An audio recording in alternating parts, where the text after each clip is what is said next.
ভাইয়ের আমার, বন্ধুরা আমার, হযরত আলী রাদিয়াল্লাহু তাআলা হাদিস বর্ণনা করেছেন।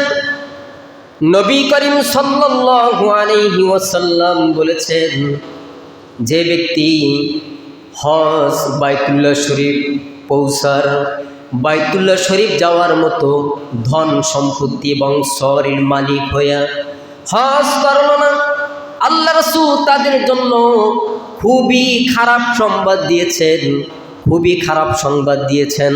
আল্লাহ রাসূল বলেছেন, সে ইহুদির মতো মরুক আর নাসারার মতো মরুক, খ্রিস্টানের মতো মরুক, তাতে আল্লাহ পাকের কিছু যায় আসে না। বলেন নাউজুবিল্লাহ। ভাইয়ের আমার, হাদিসগুলো শুনবেন, আমল করবেন, আমল করলে পরে কাজে লাগবে। আল্লাহ রাসূল কি বলছেন?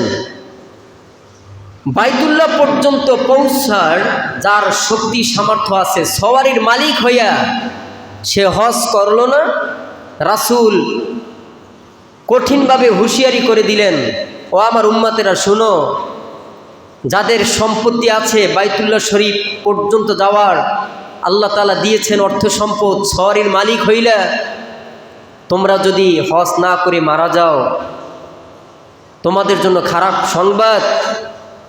তোমরা যদি ইহুদির মতো মরো, নাসারার মতো মরো, খ্রিস্টানদের মতো মরো, তাতে আল্লাহ পাকের কিছু যায় আসে না। ভাই, আল্লাহ তাআলা আমাদের নিজেরাই বুঝি যে আমাদের উপর হজ ফরজ হয়েছে কিনা, যাকাত ফরজ হয়েছে কিনা, আমরা নিজেরাই বুঝি। কোরআন হাদিসের বয়ান করি, কার উপর হজ ফরজ, কার উপর যাকাত ফরজ, এটা নিজেরাই ভালো বুঝেন। দয়া করে আপনারা যাদের উপর হজ ফরজ হয়েছে, অর্থ সম্পদ আল্লাহ দিছেন, আপনারা সবাই যাদের হজ ফরজ হয়েছে তারা হজ করবেন, আল্লাহর হুকুম মানবেন এবং জাকাত দিবেন। জাকাত দিলে পরে দেখেন, ইসলামের মূল ফাউন্ডেশন পাঁচটি। কয়টা? পাঁচটির মধ্যে এই হজ একটি গুরুত্বপূর্ণ একটি ইবাদত, গুরুত্বপূর্ণ একটি স্তম্ভ। সেই হজ সম্পর্কে আজকের কিছু কথা বলতেছি। সেই হজ করব যাদের হজ ফরজ হয়েছে, জাকাত দিব যাদের জাকাত ফরজ হয়েছে। আমরা কোনো ভাই এই জাকাতের টাকা গচ্ছিত করে রাখবো না। এই হজ যাদের ফরজ হয়েছে আমরা হজ করব, আল্লাহর হুকুম পালন করব। কারণ এই হজ নির্দিষ্ট সময় অনুষ্ঠিত হয়ে থাকে, ঠিক কিনা? নির্দিষ্ট সময় অনুষ্ঠিত হয়। জিলহজ মাসের 8 তারিখ থেকে 12 তারিখ পর্যন্ত হজের কার্যক্রম। এখন আপনি যদি মুহররম মাসে যান, হবে? জিলহজ মাসের আগে যান, হবে না।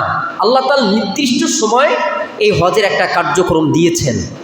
এই হজ যাদের উপর ফরজ হয়েছে, আল্লাহ পাক রব্বুল আলামিন সকলকে এই হজ করার মতো যেন তৌফিক দান করেন। চিল্লাই বলুন আমিন। আল্লাহ পাকের বড় এক হুকুম হজ করা।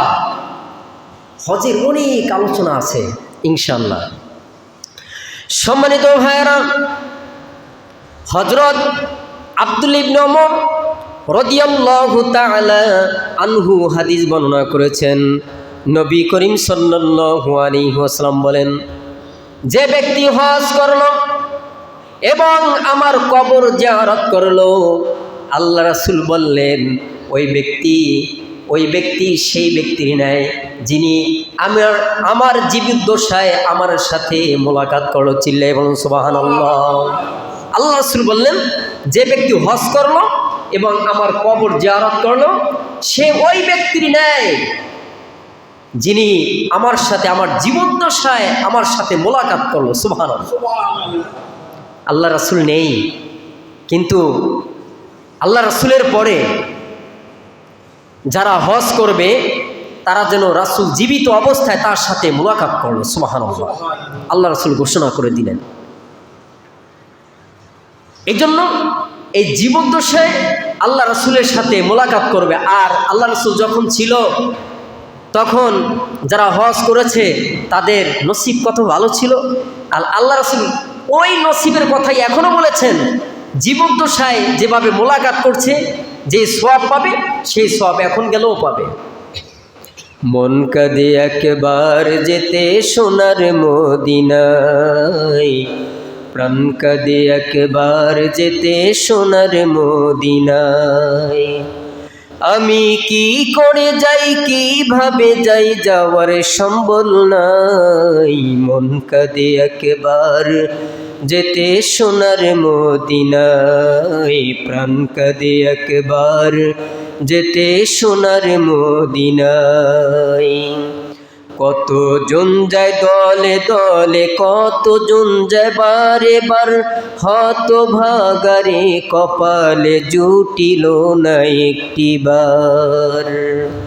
কতজন যায় দলে দলে, কতজন যায় বারে বার, হতভাগারে কপালে জুটিল না একটিবার। মাওলা তোমার বন্ধুর দরবার আমার কি তকদিরে নাই। মন কাঁদে একবার যেতে সোনার মদিনায়, প্রাণ কাঁদে একবার যেতে সোনার মদিনায়। আল্লাহ তুমি যে সুন্দর করেছ তোমার বন্ধুর দরবার, এর মতো আর নাই যে সুন্দর কোরআনেতে খবর পাই। আল্লাহ তুমি যে সুন্দর করেছ তোমার বন্ধুর দরবার, এর মতো আর নাই যে সুন্দর কোরআনেতে খবর পাই।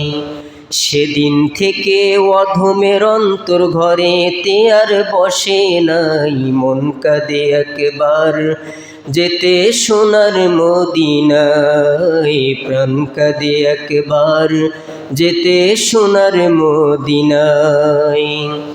আমি কি করে যাই, কিভাবে যাই, যাওয়ার সম্বল নাই। মন কাঁদে একবার যেতে সোনার মদিনায়, প্রাণ কাঁদে একবার যেতে সোনার মদিনায়। আলহামদুলিল্লাহ, যারা হজ করেছে ওখানের দৃশ্য, আল্লাহর ঘরের আশেপাশের অবস্থানগুলি তাদের চোখের সামনে সবসময় ভাসে। তাদের মন চায় বারে বারে ছুটে যায় সেখানে।